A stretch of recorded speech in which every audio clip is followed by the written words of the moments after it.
2024년 마지막 출장으로 미국 버지니아 노폭에 다녀왔습니다.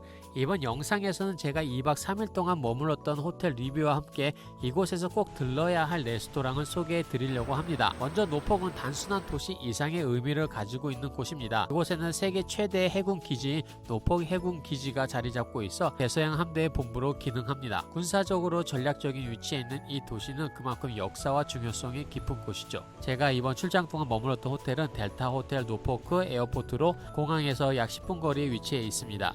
특히 제가 묵었던 방은 펜트리 액세스가 포함된 주니어 스윗이었는데요. 이 방은 일반 객실보다 넓은 공간을 제공해서 업무와 휴식을 완벽히 분리할 수 있는 여유로운 레이아웃이 특징이었습니다. 객실에는 아늑한 소파가 마련되어 있어서 침대가 아닌 소파에서 쉴 수 있었는데 이 점이 꽤 마음에 들더라고요. 게다가 이 소파는 필요할 때 소파 베드로도 변경 가능해서 최대 4명까지 함께 지낼 수 있는 공간으로 활용할 수 있었습니다. 또한 객실 내에는 기본적으로 커피 메이커, 미니 냉장고, 그리고 전자레인지가 잘 갖춰져 있었습니다. 욕실은 깔끔하고 현대적인 디자인이었지만 샤워실 레이아웃이 조금 독특하게 되어 있었어요. 그런데 이 샤워실에서 약간 아쉬웠던 점이 있었습니다. 레이아웃상 공기가 잘 통하지 않아서인지 습한 느낌이 있었고 약간의 하수구 냄새가 나더라고요. 게다가 욕실 바닥에는 스크래치도 좀 있었는데 이런 부분은 개선이 필요하겠다라는 생각이 들었습니다. 그리고 제가 묵었던 방이 펜트리 액세스를 언급하지 않을 수 없겠죠.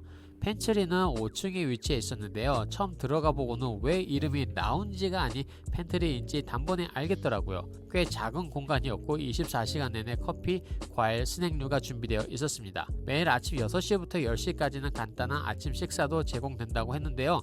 물론 없는 것보다는 좋았지만 공간이 작다 보니 사람들이 몰릴 경우 꽤 불편할 것 같다는 생각이 들었습니다. 조금 더 넓고 여유로운 공간이었으면 좋았을 것 같아요. 방문 당시가 크리스마스 시즌이라 호텔 곳곳에 크리스마스 데코레이션과 트리가 장식되어 있었는데요.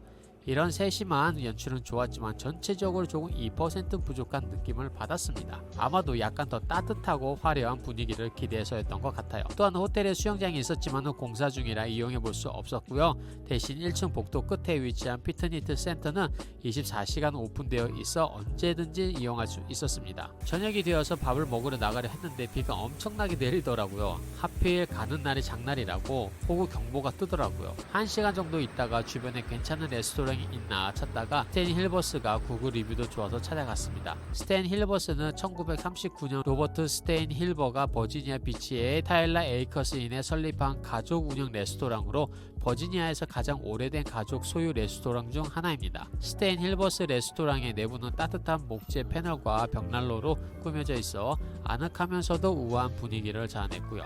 크리스마스 캐롤이 잔잔히 흐르는 가운데 이곳은 단순히 식사를 하는 장소를 넘어 마치 시간이 멈춘 듯한 평화로운 순간을 경험하게 해주는 곳이었던 것 같습니다. 노포 국제공항에서 스탠 힐버스까지는 약 8마일 거리로 차량으로 약 15분에서 20분 정도 소요됩니다. 이동 시간은 교통 상황에 따라 달라질 수 있으므로 방문 전에 확인하는 것이 좋을 것 같아요. 술을 마시지 않기 때문에 와인이나 칵테일을 따로 주문하지 않았지만 시작을 여는 빵과 버터가 그 시작을 훌륭히 장식했습니다.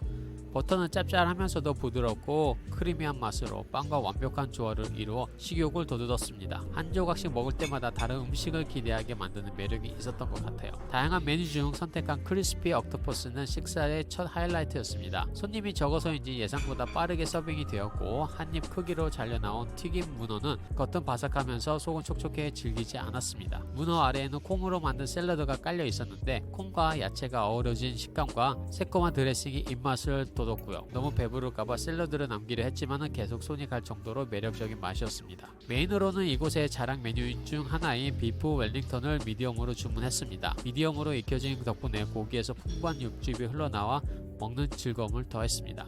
맛은 기대했던 대로 훌륭했지만 이 레스토랑만의 독특한 차별점은 크게 느끼지는 못했어요. 일반적 웰링턴과도 크기를 보면 살짝 작은 느낌도 있었고요. 다만 함께 제공된 소스는 단짠의 균형이 완벽하게 맞아 고기와 함께 먹을 때 더할 나위 없이 좋았습니다. 살짝 신맛이 더해져 느끼함을 잡아준 역할도 했고요. 식사의 마지막은 제가 꼭 먹고 싶었던 크림 블루레로 장식했습니다. 마시멜로가 얹혀져 토치로 살짝 구워져 있었고 밑에는 라즈베리 소스가 깔려 있었습니다. 블루레 자체는 특별히 강력한 맛은 아니었지만 마시멜로와 라즈베리 소스를 함께 먹을 때 달달한 맛, 짠맛, 탄맛 그리고 라즈베리 향이 조화롭게 어우러졌던 것 같아요. 서버도 이 세 생일까지라 반드시 함께 먹으라고 조언했는데 그 조합이 정말 탁월했습니다. 다만 마시멜로가 조금 더 많았으면 좋겠다는 아쉬움이 남았어요. 이번 식사는 세금 포함 $97, 18% 팁을 더해 $112를 지불했습니다. 주차는 공짜 발렛 서비스를 제공하지만 팁을 포함해 총 $122를 사용했고요.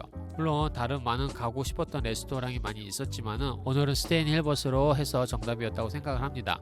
엄청나게 만나는 음식보다는 음식과 분위기를 같이 즐기는 곳, 그리고 해가 긴 여름 저녁에 오면은 밖에 풍경도 좋을 것 같아서 버지니아 노폭에 오시면 한 번쯤 가보시는 것도 좋을 것 같아요.